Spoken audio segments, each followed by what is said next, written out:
My name is Emily. I am 23 years old. I live in a small city called Willow Creek with my father and my younger sister. I work at a small coffee shop in the city center. I like my job because I love meeting people and making coffee. But one morning, something very strange happened to me. It was a cold, rainy morning in October. I woke up early because I had an early shift at a cafe. When I checked my phone, I saw a message from my best friend, Sophie. The message said, Emily, please come to the train station today. I really need you. 11 a.m. Platform 5. I did not understand. Why did Sophie want me to go to the train station? She didn't say anything else. I called her, but her phone was switched off. I looked at the clock. It was already 9 a.m. I only had 2 hours to get ready and reach the train station. I put on my favorite jeans, a warm blue sweater, and my black boots. I grabbed my raincoat and my small black umbrella. My dad was making breakfast. I told him, Dad, I have to go to the train station. Sophie needs my help. My dad looked at me with worry. He said, Be careful, Emily. Call me if you need anything. I left the house and walked to the bus stop. The rain was falling heavily. I got on the bus. It was crowded with people going to work. I found a small space near the door. The windows were foggy, and I watched the city pass by. After 30 minutes, I reached the train station. The station was big and full of noise. People were rushing everywhere with bags and suitcases. I looked for platform 5. It took me 10 minutes to find it because the signs were not clear. But when I reached there, Sophie was not there. I waited for 10 minutes, then 15, then 20. Still no Sophie. I felt worried and confused. I looked around and saw a young boy sitting alone on a bench. He was holding a small bag and looked very sad.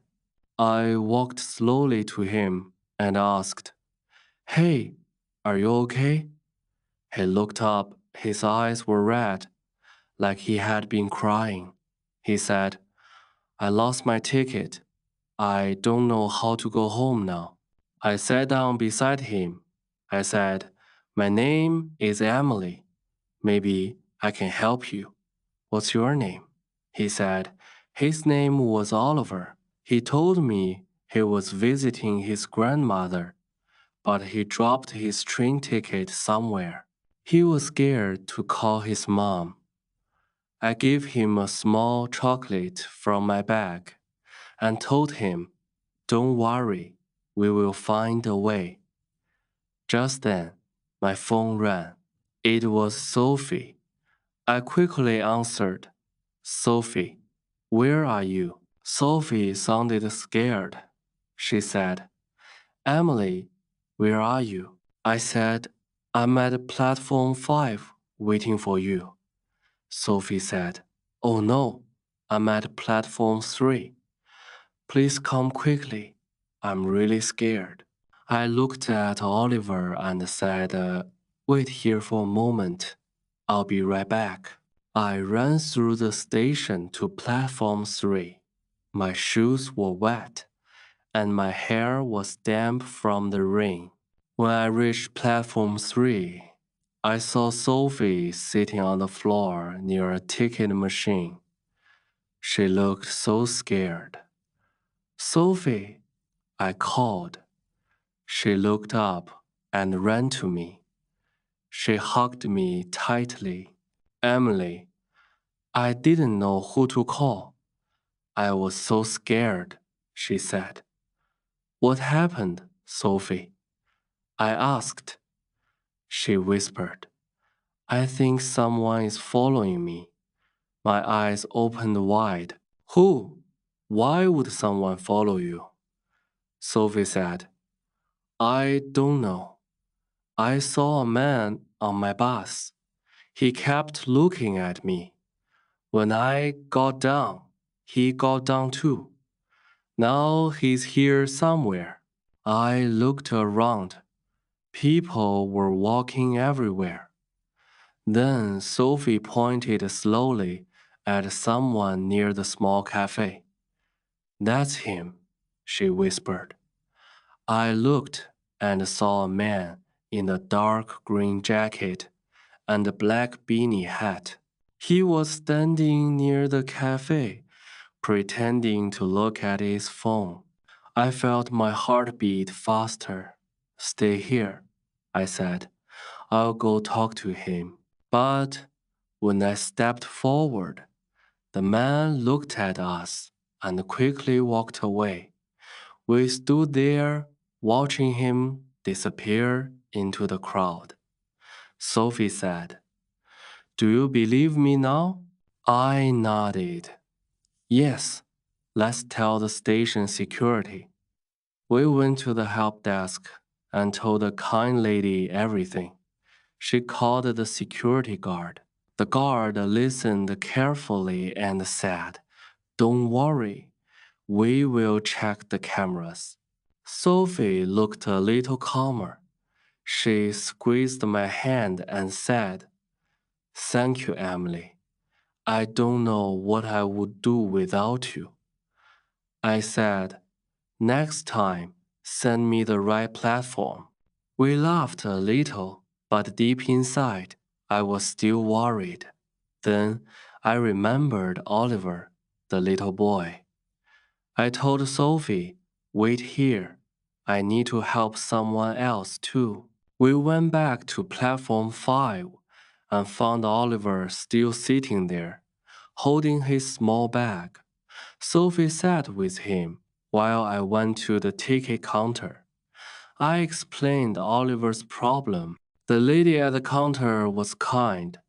She said she would call Oliver's mother. When Oliver's mom arrived, she hugged him tightly. She thanked me and Sophie again and again.